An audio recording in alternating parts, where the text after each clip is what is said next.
I was halfway into digging the post hole when I heard the tires screech. Not the soft crunch of gravel you expect in ranch country, but that high-pitched bark of rubber that says trouble just arrived. I looked up, sweat dripping off my brow into the red Texas dirt, and saw the sheriff's cruiser slam to a stop like it was a bank robbery in progress. Out stepped Deputy Collins, one hand already hovering over his holster, the other yanking his sunglasses down to study me. Behind him, Karen, yes, that Karen from the Homeowner Association, marched up in her wedge heels like she owned the land, the air, and the sun overhead. She had her phone out, and a smug little curl on her lip that told me this wasn't a social call. "Step away from the hole, sir," Collins said. I blinked. The shovel was still warm in my hand. "You serious?" "I am. There's been a complaint about unauthorized construction on protected land." Karen slid in with her usual venom. "He's violating the Environmental Preservation Clause. That area is part of the HOA's Shared Ecological Buffer." On my land?" I laughed, but it came out dry and bitter. They didn't care. 5 minutes later, I was filling in the hole under Collins' watch, while Karen stood triumphantly by the fence line, arms crossed like a warden watching an inmate shovel gravel. The heat was brutal, but not as brutal as the look in her eyes. The look of someone who just marked territory that wasn't hers and got away with it. Now, you'd think, after living on this ranch for 27 years, I'd know where the lines were. Hell, I set the lines. I walked them with my daddy before they ever laid cable out here. But turns out, HOA filed a zoning revision 3 months ago while I was in the hospital for back surgery. Claimed the creek that ran past my south field, now counted as a communal watershed. Under some conservation clause, they pushed through at the county. They never told me. Not a letter, not a call, not even one of those ridiculous flyers they stuff in folks' mailboxes. That night, I stood at the edge of my porch with a cold beer and watched the moonlight shimmer on that same creek. My creek. The water moved slow, like it was dragging secrets. And something about the way Karen had looked at it, I started to wonder. The next morning, I drove down past the ravine. That's when I noticed it. Buried half underbrush and dead leaves, a line of PVC pipe snaked from the far bank of the creek across the edge of my land and toward a fenced-off section behind Karen's palatial estate. It wasn't marked. No signs, no permit tags, just a quiet little siphon, drawing water like a vein stuck in my own property. I followed it. The pipe curved around my old tractor shed. Hell, I hadn't even stepped inside that thing in months, and ducked underground. I crouched, brushed away a layer of dust and dried mud from the base of the wall, and found an access hatch. New, stainless steel, installed from the inside. That night, I didn't sleep. I sat with the old blueprints of the ranch spread across my kitchen table, a bottle of Jack by my elbow, and rage curling low in my gut. They weren't just using my land. They'd built through it, under it, and now they were turning the law against me to keep me from even planting a fence post. I needed help. But not the kind you find at a lawyer's office. Not yet. I needed someone who could see what I saw. So I called Samantha. Sam, as I knew her, was a grad student in hydrogeology. I met a couple years back when she helped map the aquifer lines under the county for a conservation study. Smart, honest. The kind who didn't blink when you said the word HOA, like it was the mafia. She showed up 2 days later in a rust-red Jeep, ponytail swinging, laptop, under one arm. We walked the line of the creek. She took readings, measured flow rates, checked old county maps. "It's your water, all right," she said. "But they're pulling it off through a lateral tap. Looks like someone used an old livestock line as a cover." "You didn't know?" Not until 2 days ago." She gave me a look. "They're violating at least 3 state regulations. Maybe more." I nodded. But I didn't smile. Because I knew what came next wasn't going to be clean or easy. It never is when folks like Karen get their claws into a resource. As she packed up, I noticed something else. On the ridge above her estate, a tall chrome structure, new, gleaming in the sun. It hadn't been there last spring. It was a water tower. Karen hadn't just tapped my creek. She'd built an entire private system off it, and I intended to shut it down. The wind picked up that night, hot and dry, carrying the scent of cedar and distant dust. I sat on the porch, boots on the rail, watching that chrome water tower glint under the porch light, like it was winking at me. I'd been staring at it for over an hour, thinking of how deep they'd sunken their teeth into my land without ever knocking on the door. I remembered a saying my dad had: "When someone borrows without asking, they weren't planning to give it back." The next morning, I found footprints near the creek bed. Not mine, not Sam's. Someone had been back there in the dark, probably checking the flow, probably wondering if I'd noticed. I noticed all right. And now they knew I had. I drove into town, straight to county records. The girl at the front desk looked barely 20, chewing gum like it owed her rent. She pointed me to a terminal and told me to search the zoning index myself. 45 minutes and a few paper jams later, I found it. A permit, filed by Karen Hollis, acting president of the South Mesa Homeowner Association. It cited an emergency water redistribution plan, dated 6 weeks after my back surgery. A plan that included temporary irrigation access via unutilized eastern parcel. Unutilized, my ass. There was even a map. Crude, lazy, and half wrong, but just official enough to fool a paper pusher. It showed their water tap running adjacent to the HOA boundary, which, according to their drawing, somehow cut right through my property line. They didn't ask. They didn't even fake asking. They just assumed I'd be too slow or too old or too distracted to push back. Sam met me again the next day with a topo map and a drone.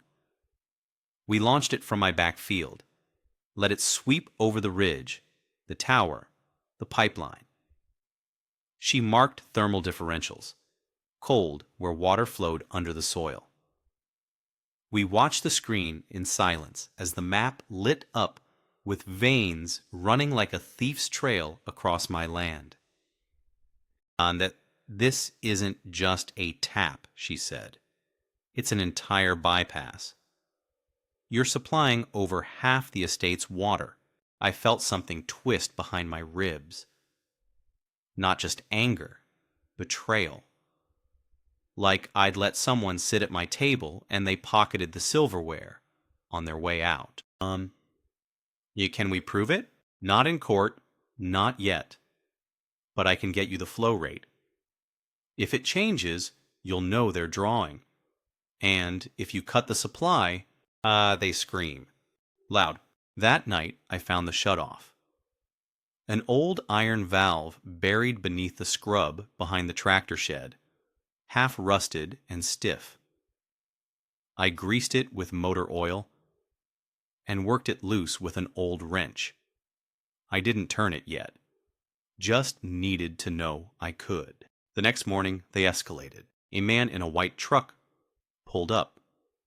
Unmarked, but I recognized the HOA logo on his clipboard. Said he was here to inspect for code violations related to soil disruption. Told me I needed to cease unauthorized excavation and remove unaesthetic debris, meaning my post hole and the 2x4s I stacked beside it. I asked for ID. He showed me a laminated card that looked like it came out of a cereal box. I told him to leave. He snapped photos of my shed, my porch, even the old wind vane. 2 hours later, I got a notice stapled to my mailbox. Initial fine assessment, $177.50. Unauthorized soil penetration. Walls. So now it was war. I spent the rest of that day walking the boundary lines, documenting every inch. Sam helped me set up motion cameras. I installed a trail cam right above the valve hatch, just in case they came sniffing around again. That night, I sat inside with all the lights off, watching from the living room window. At 11:43 p.m., a light moved near the tree line. Someone with a headlamp, crouching low. They didn't know about the camera. The next morning, I reviewed the footage. Clear as day. Karen's guy, the one with the clipboard, kneeling by the shutoff with a wrench in hand, trying to tighten it to make sure I couldn't. He didn't know I'd already loosened it. I copied the footage onto a flash drive and slid it into a drawer. I wasn't ready to play my hand yet, but it felt good to have a card to play. Funny how fast a ranch can go from peaceful to battlefield. And the thing about battles is they start quiet, like footsteps in the dark. I made coffee, sat by the porch again. The sun was just cresting the hills, burning off the mist, and that damn water tower looked almost smug in the morning light. I decided it was time to make them feel thirsty. By noon, I'd already stripped and cleaned the old wrench, coiled a fresh garden hose, and double-checked the backup cameras. No movement, no fresh tire tracks. But the silence felt heavy, like that stillness you get before a summer storm. Sky too blue, air too thick, birds gone quiet. I drove into town to pick up supplies. Nothing fancy, just concrete mix, rebar, a few pressure-treated posts, and a coil of industrial-grade chicken wire. The clerk gave me a look. "You got a predator problem?" "And you could say that," I said, and left it at that. I took the long way home, circling past the South Ridge.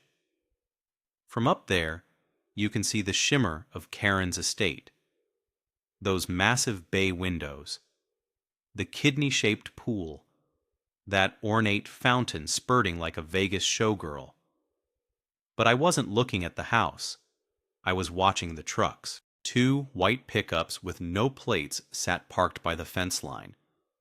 One had its hood up. The other had a ladder leaning into the trees, almost invisible from the road.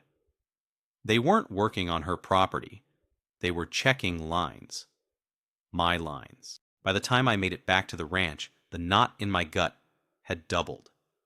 I grabbed Sam's drone and launched it again, setting a programmed path over the same stretch. When I downloaded the data that night, the thermal overlay confirmed it. Increased flow. Not just steady use. Escalation. They were siphoning more, faster, like they knew I was close to cutting them off. At 2:12 a.m., I turned the valve. Not fast, not hard.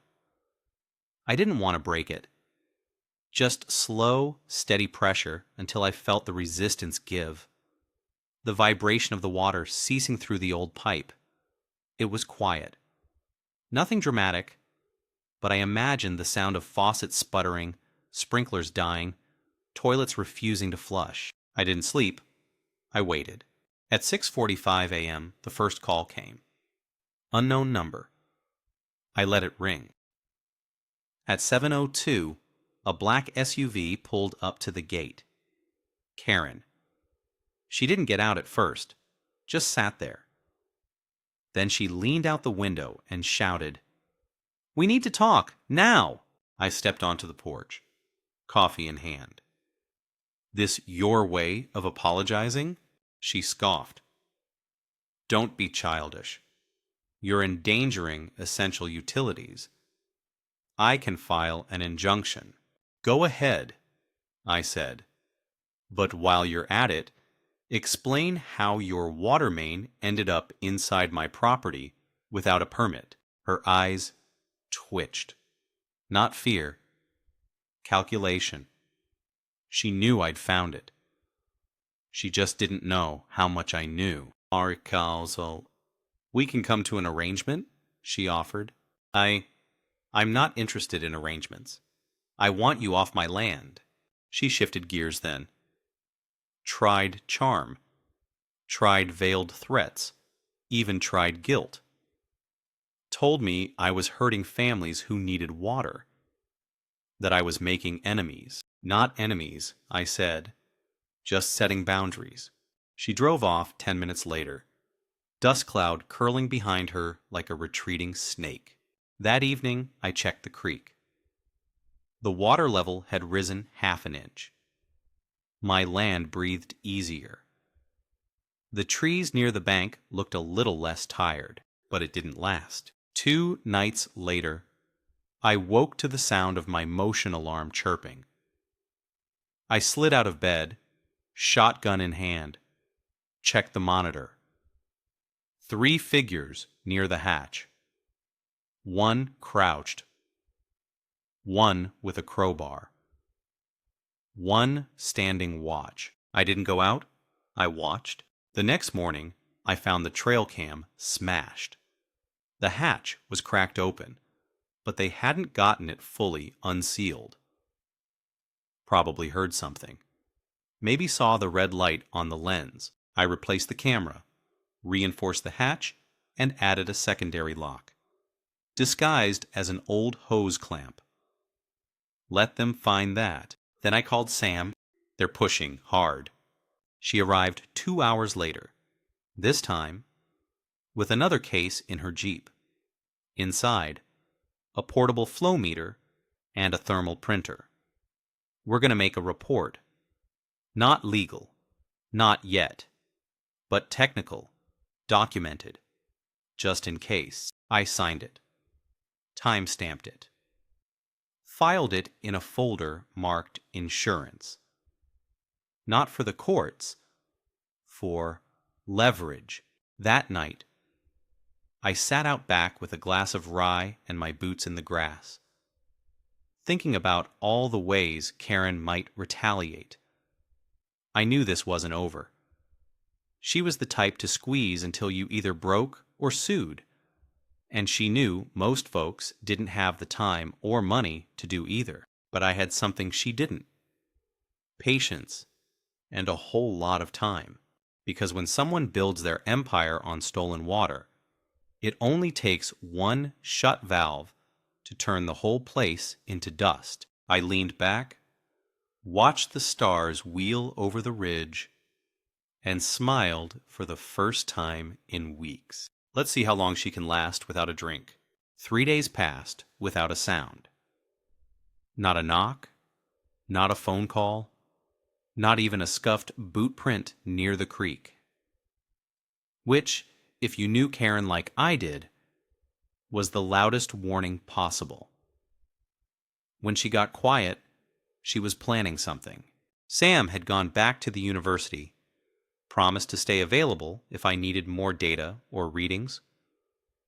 But she left behind her flow log, just in case. Every hour marked Pressure changes tracked. The creek was back to its natural rhythm. Slow and steady. I spent those days walking fence lines and checking cameras, like a man expecting siege. I patched up the roof on the old shed, sharpened tools I hadn't used in years, reorganized my workbench until the hammerheads all faced the same direction. Idle hands don't just get bored, they start to doubt. And I wasn't going to let mine slip. It was early Thursday morning, sun not yet over the ridge, when I noticed the drone. Silent, fast, barely more than a shadow zipping across the barn roof. It wasn't Sam's. Too slick, too polished. This one had no purpose but surveillance. I tracked its flight with binoculars and followed it visually as it returned, straight over the hill toward Karen's property. So now they were watching. An hour later, the first contractor arrived.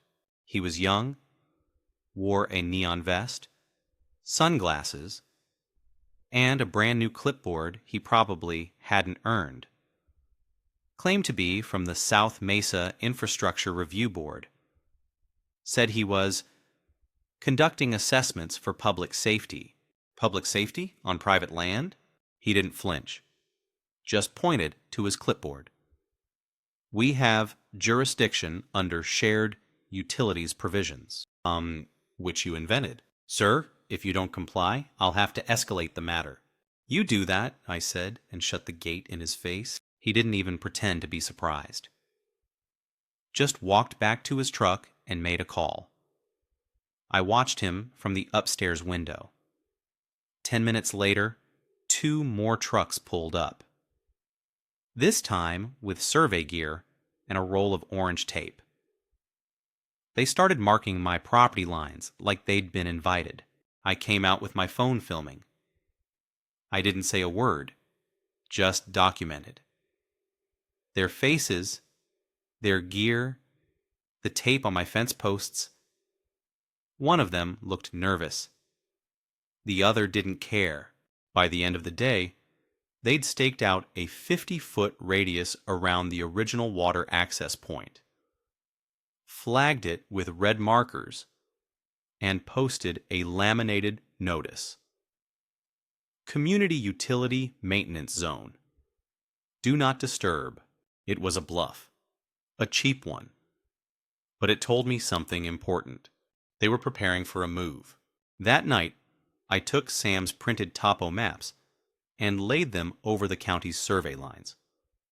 One by one, I matched them to old fencing logs, water rights deeds, and a weathered file folder my father had stashed decades ago. Inside, a photocopy of the original ranch deed, signed, notarized, and complete, with a section marked Surface Water Retention Rights, Private. They couldn't win this legally. They were betting I'd fold under pressure. I didn't. The next morning, I went to the hatch, unlocked it, and stared down into the dark. The valve gleamed dully in the sunlight. I ran my fingers over it, then checked the pressure gauge Sam had installed. Dead zero. That same moment, a low hum reached my ears. Motors. From the other side of the property. I walked the ridge and saw it. A convoy of 4 trucks rolling up Karen's driveway. Tankers. Emergency water deliveries. Big blue barrels on flatbeds. I grinned. She'd blinked, but it wasn't over. That afternoon, the sheriff came. Not Collins this time. Sheriff Rollins himself. Tall, slow-moving, graying at the temples. He had the kind of presence that makes a man feel like a kid again, like he's about to get lectured for stealing peaches. Mind if I come in, Everett? Mind if I ask who sent you?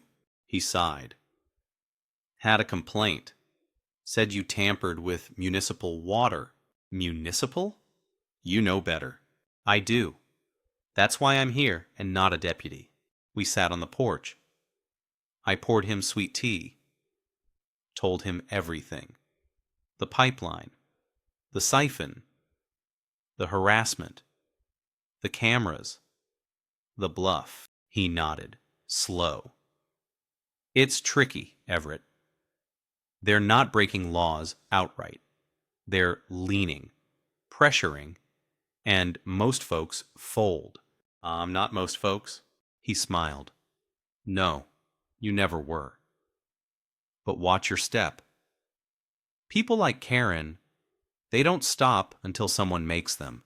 I saw it then, in his eyes. Sympathy, but not support. He wasn't going to get involved unless he had to, and she knew it. That night, I heard something new. A pump somewhere in the distance. Low, rhythmic, not from the tower, from the creek. They'd built a portable draw system. And they were stealing again. So I stood by the window in the dark, holding the folder with my deed, and made a decision I'd been avoiding. I wasn't going to warn her again. I was going to make sure she remembered what it felt like to run dry. The next morning began with smoke. Not a fire, not yet, but the oily kind that seeps from overworked generators. I followed it through the pasture, past the pecan trees, and down the ridge toward the creek. That's where I saw it. A wheeled pump rig parked less than 20 feet from the water, chugging like an old tractor. Black hoses snaked from it into the creek, sucking water and running it uphill through a system of hidden pipes toward Karen's estate. No permits, no signage, just a workman in a reflective vest sitting on a cooler, thumbing through his phone like he was babysitting someone else's mess. I didn't approach. Not yet. Instead, I walked back up to the house, made some calls.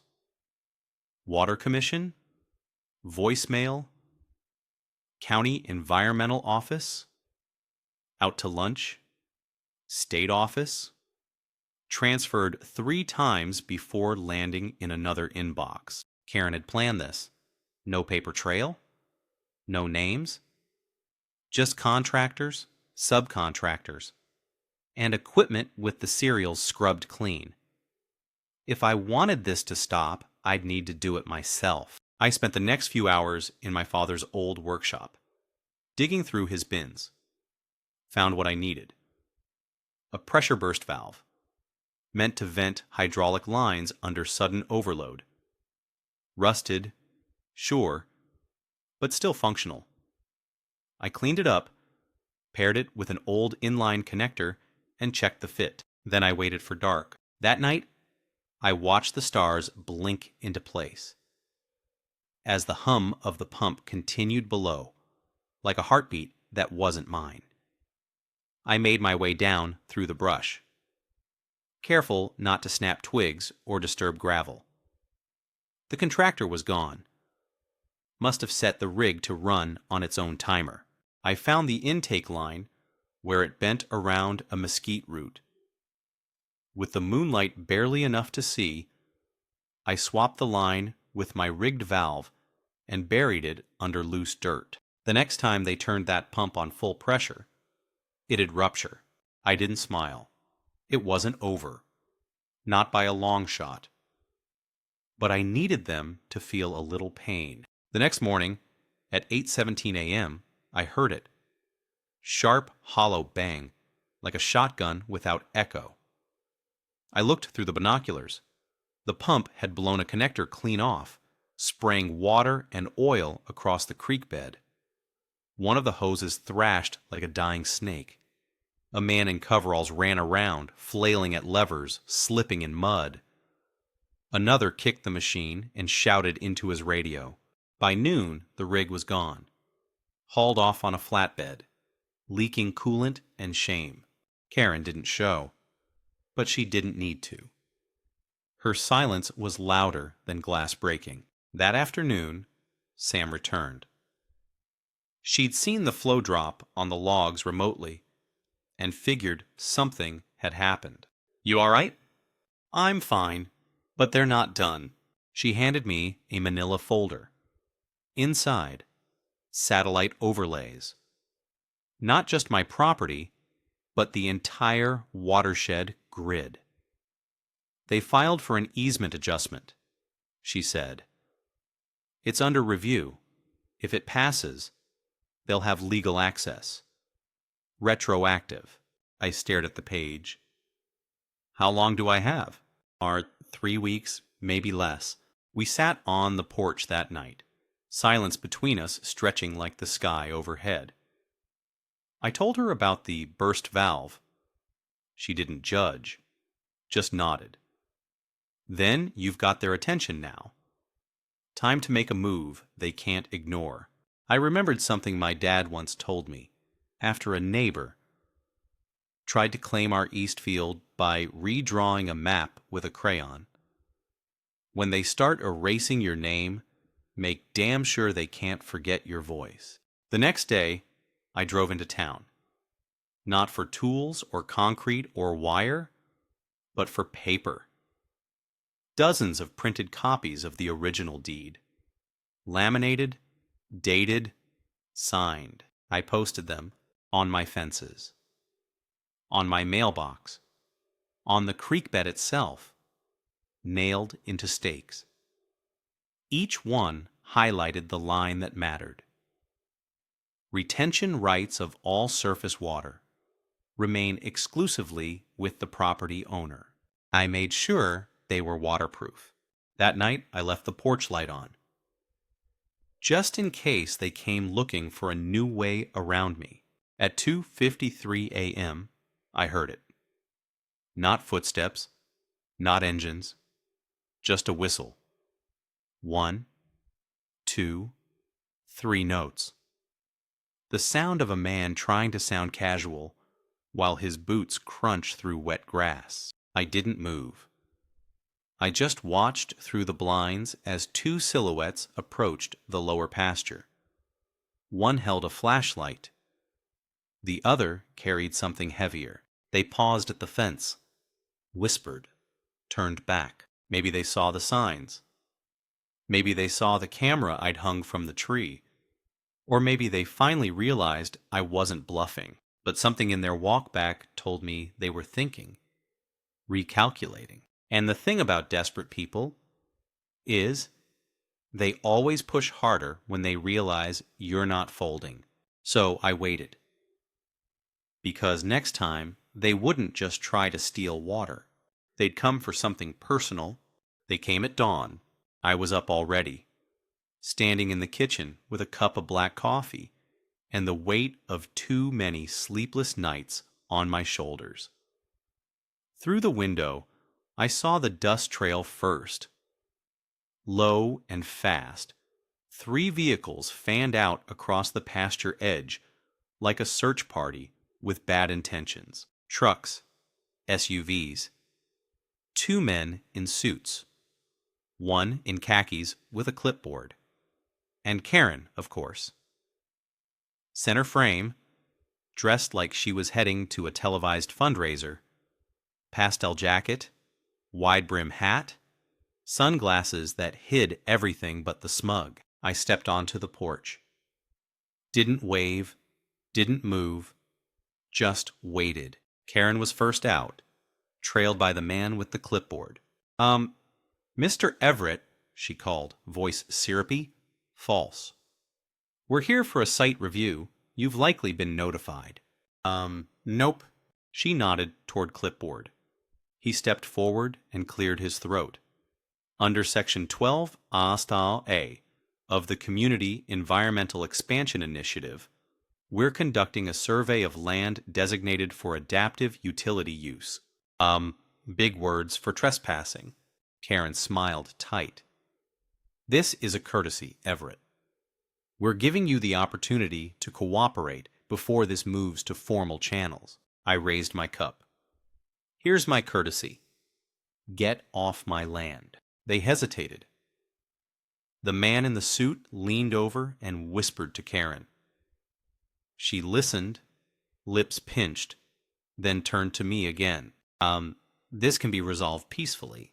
It already was. I shut the valve. You're not getting it back. Her eyes narrowed. You're making this unnecessarily difficult. You made it personal. That was the end of the polite round. They didn't leave. Not right away. They walked the perimeter, took photos, logged coordinates, and flagged spots along the creek with yellow markers. I followed them at a distance, saying nothing, just watching. By noon, they were gone, but the flags remained. 27 of them. Each one a tiny plastic reminder that someone was carving up my land on paper before the ink dried on a lie. That night, Sam called. She'd been monitoring county activity logs. They submitted a site reassignment request, she said. Full topographical override. If it passes, your entire south lot is reclassified as a shared watershed. Can they do that? They can try. The silence stretched. Then she added, quieter, Everett, this won't stop.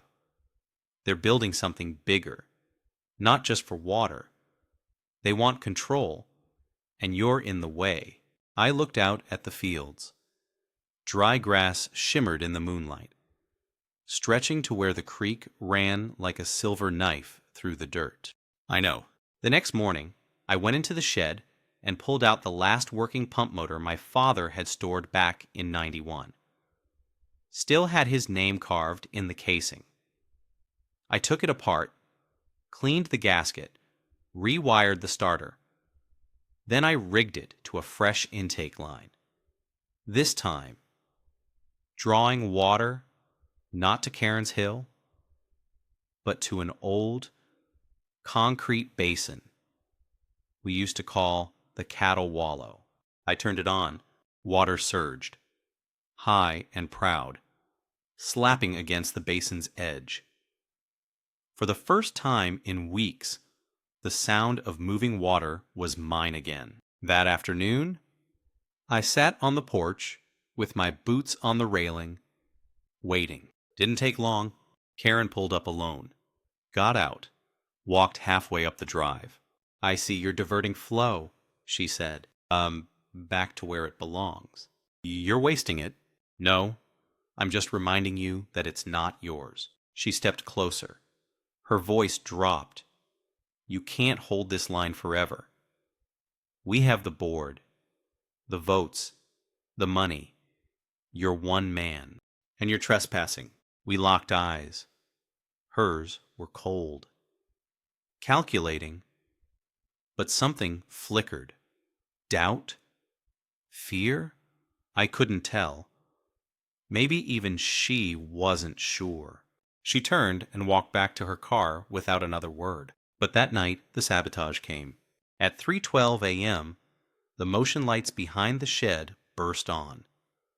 I was out of bed and down the stairs in seconds, shotgun in hand. 2 silhouettes. One inside the fence, one by the pump. They didn't expect the lights. They didn't expect me. I racked the shotgun once, loud. They ran.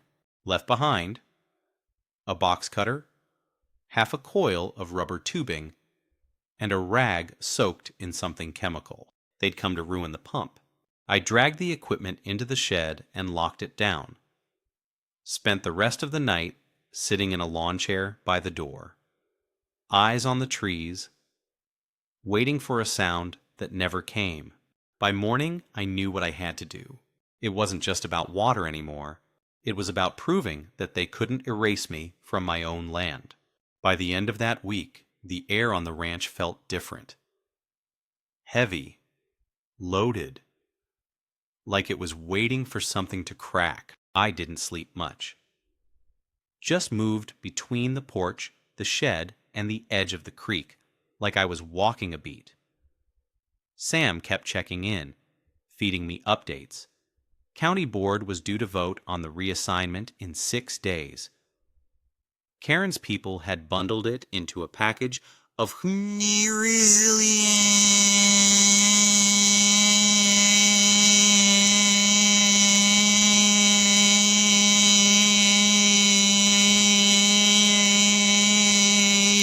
half truth, half smokescreen. You've got until Tuesday, she said. After that, you're playing on their turf.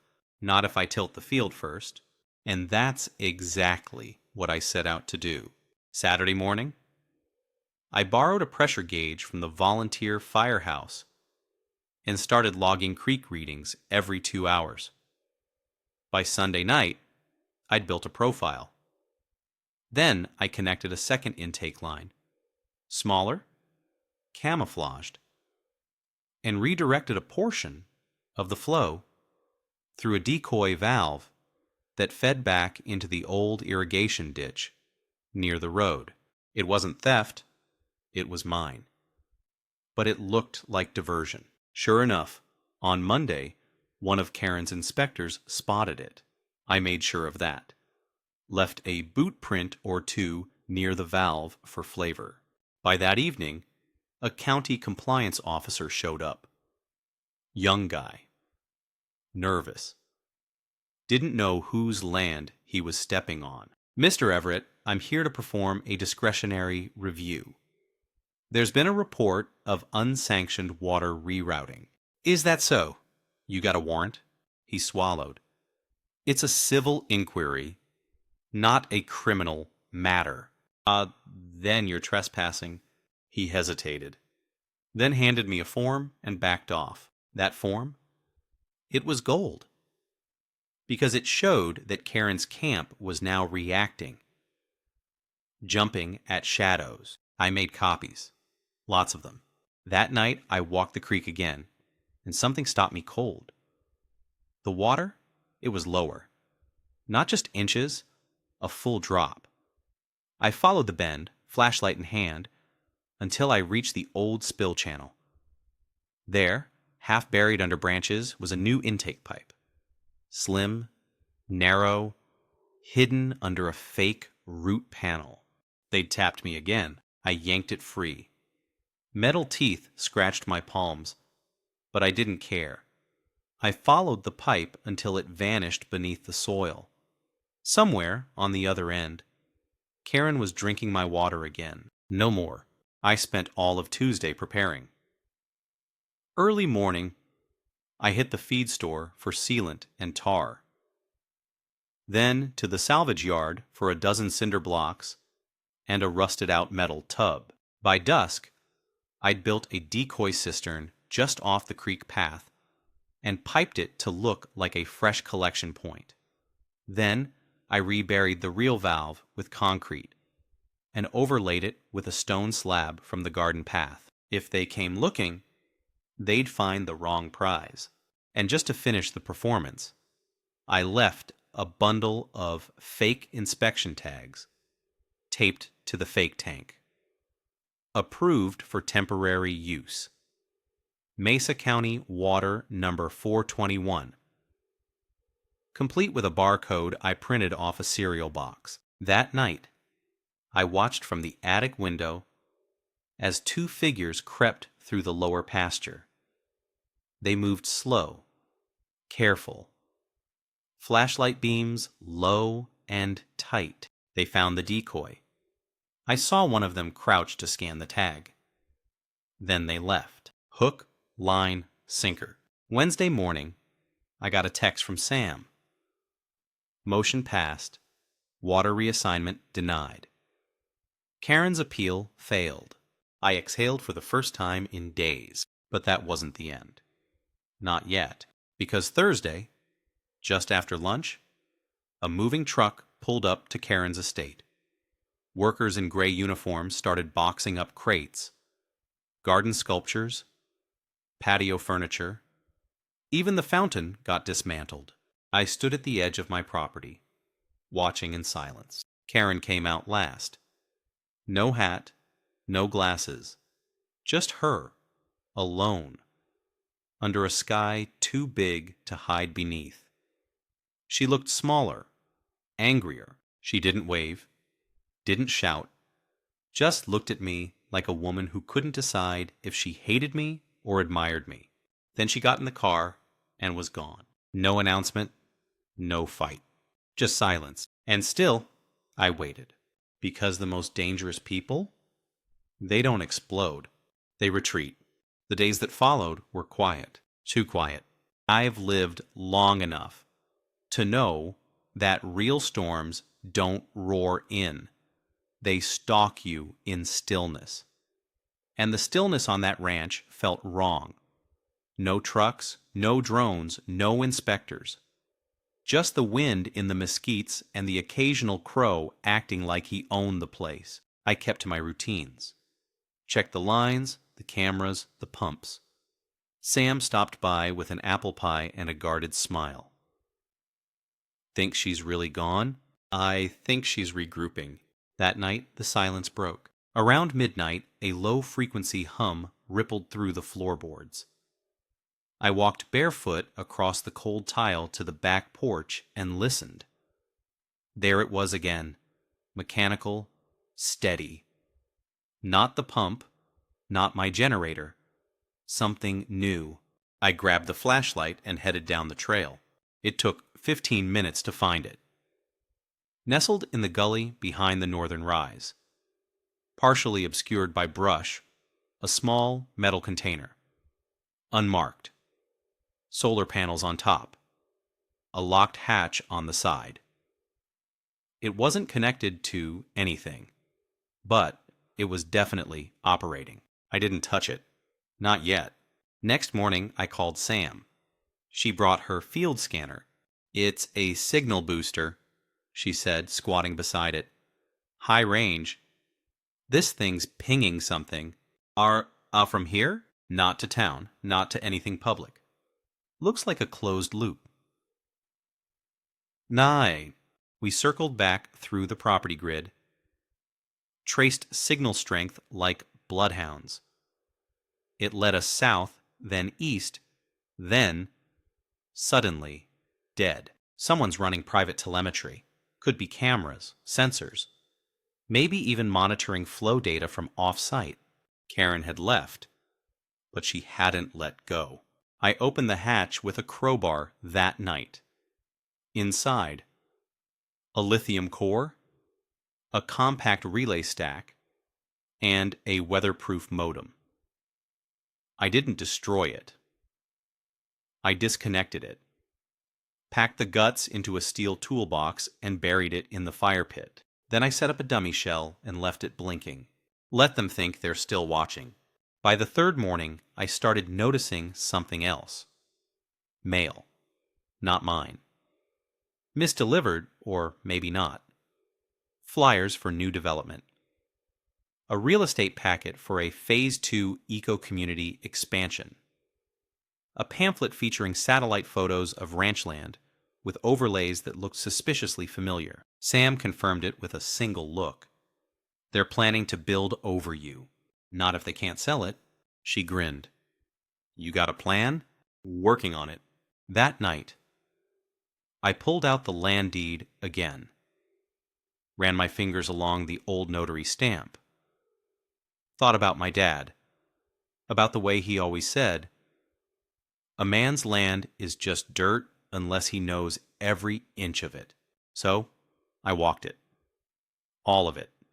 Took me 6 hours. Pasture Creek, ridgeline, the old cattle trails, and the forgotten fence posts buried in weeds. I found the buried concrete marker near the southern oak, and beside it, something I hadn't seen in years. A metal box sunk into the ground.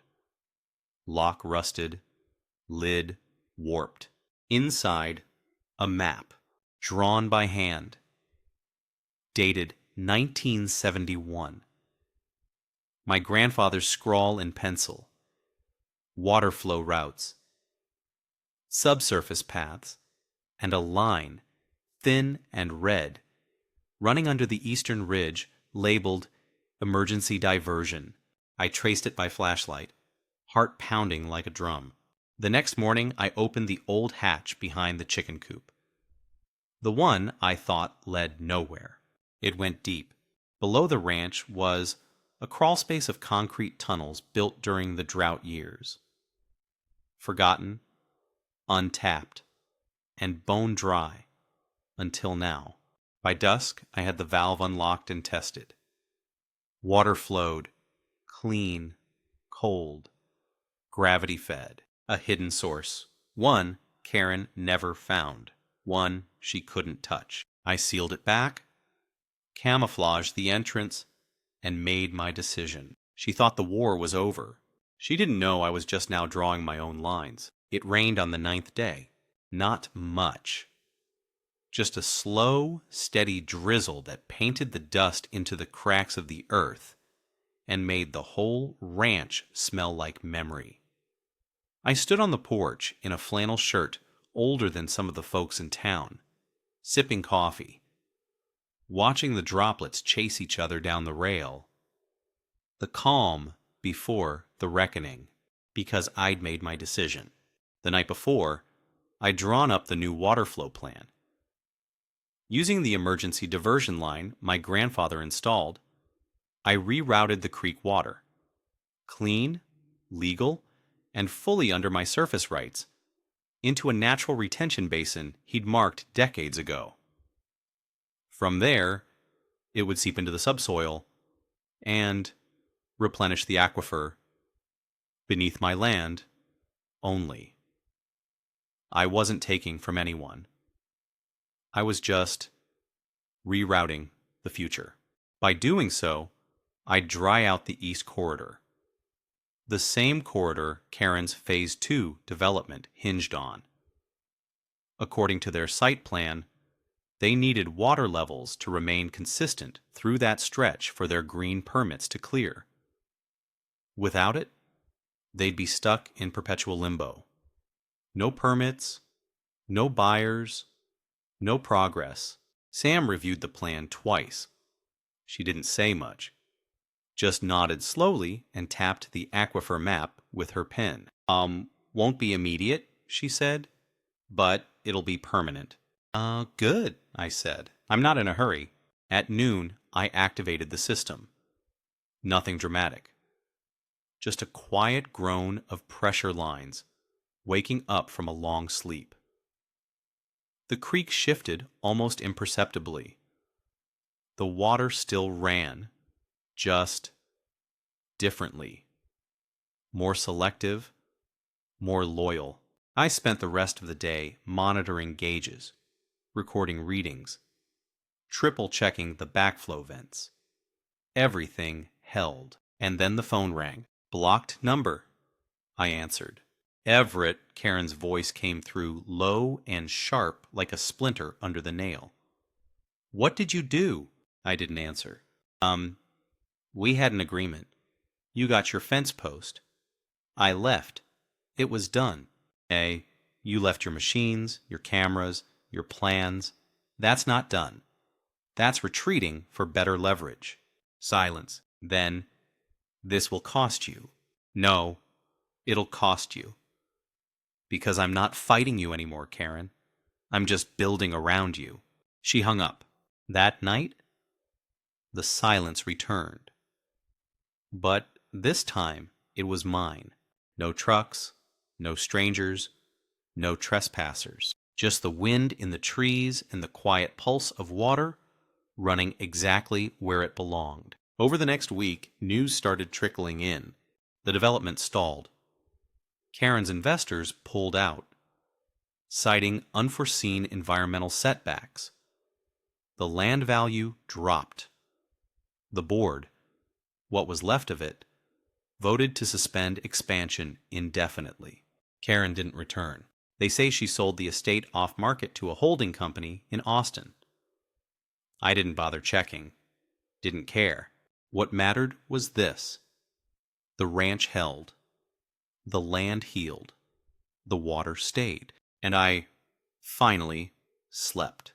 Sam brought over a bottle of cider on the first night the stars came out clear again. We sat on the porch, boots up, watching the moon cut clean across the hill. She raised her glass. To the quiet victories. I clinked mine to hers. To the ones nobody sees.